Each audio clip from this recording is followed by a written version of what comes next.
today I'm going to read Flat Stanley and the Lost Treasure. Once again, Flat Stanley and the Lost Treasure, created by Jeff Brown. Stanley Lanchop lived with his mother, his father, and his little brother Arthur. Stanley was 4 feet tall, about 8 foot wide, and half an inch thick. He had been flat ever since a bulletin board fell on him. Sometimes being flat was great, especially on trips. Stanley could fold himself up and get comfy anywhere. Stanley could roll himself up and catch a ride too. I wouldn't mind a ride, grumbled Arthur. But being flat on the beach was a pain in the neck and the leg and the arm. Ouch, cried Stanley. That's the 3rd time I've been stepped on today. Stanley brushed off the sand. Let's do something else, he said to Arthur. Want to go snorkeling? Sure, said Arthur.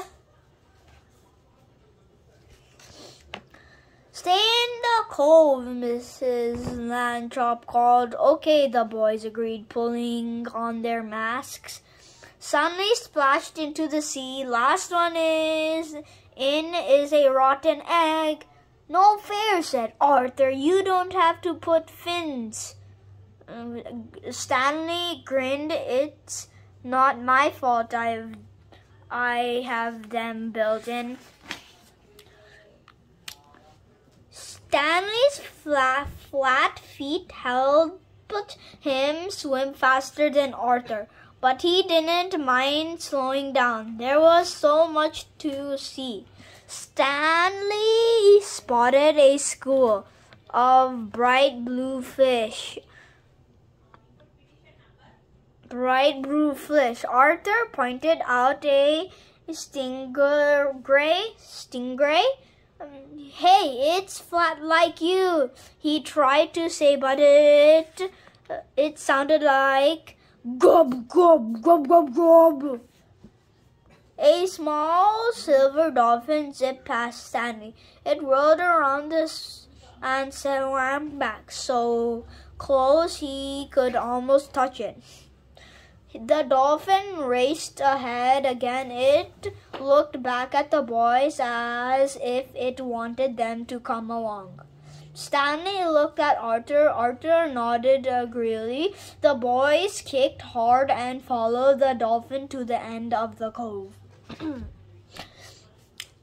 Below them, the ocean floor dipped. There, nestled on the bottom, lay on an old ship.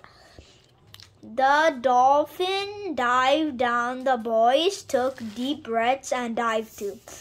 Then they couldn't believe what they saw. The ship's sails were torn in its nets were tangled, but in the middle of the wreck sat a chest of glimmering gold.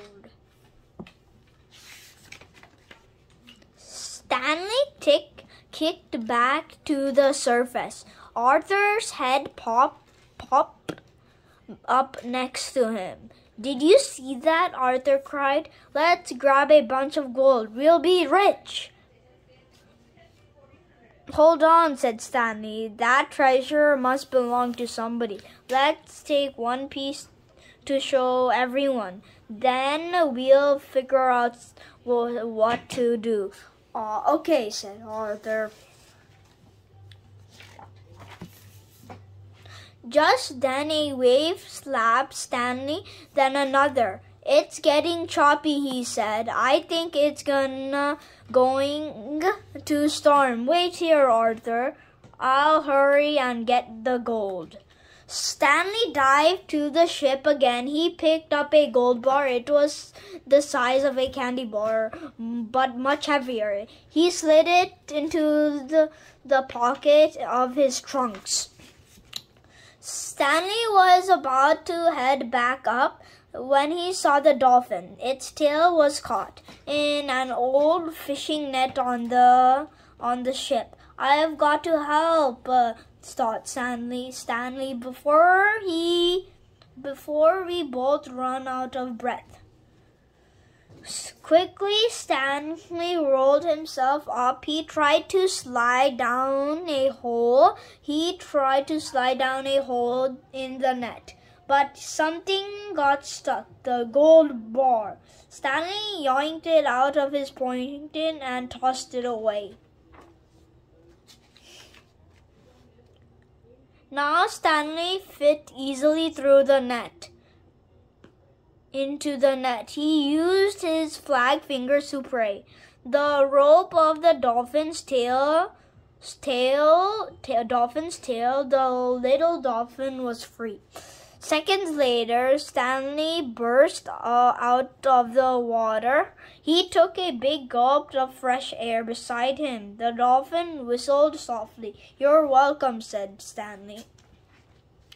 Stanley yelled, "Arthur, help!" The water wasn't just choppy now. The wind was whipping it into wild waves. Jump on, Arthur, Stanley called. He threw himself on a wave like a surfboard. "Woohoo!" cried Arthur. The boys rode the waves all the way to shore. By morning, the storm had passed. Stanley and Arthur took their parents to see the shipwreck. Their parents to see the shipwreck. It was here, really," said Stanley. Mr. and Mrs. Lamchop peered into the water. The bottom of the cove was empty, no ship in sight, not a trace. "Perhaps the storm carried it away," said Mrs. Lamchop kindly. But Stanley could tell she was doubtful. "Too bad you didn't keep that gold," muttered Arthur. "Then we'd have proof." Stanley had a whistle. "Hello there, dolphin," he called. The little dolphin whistled again. Then it flipped into its nose. Something shiny flew into the air. Stanley reached out and caught it. Stanley smiled. Did someone say something about gold?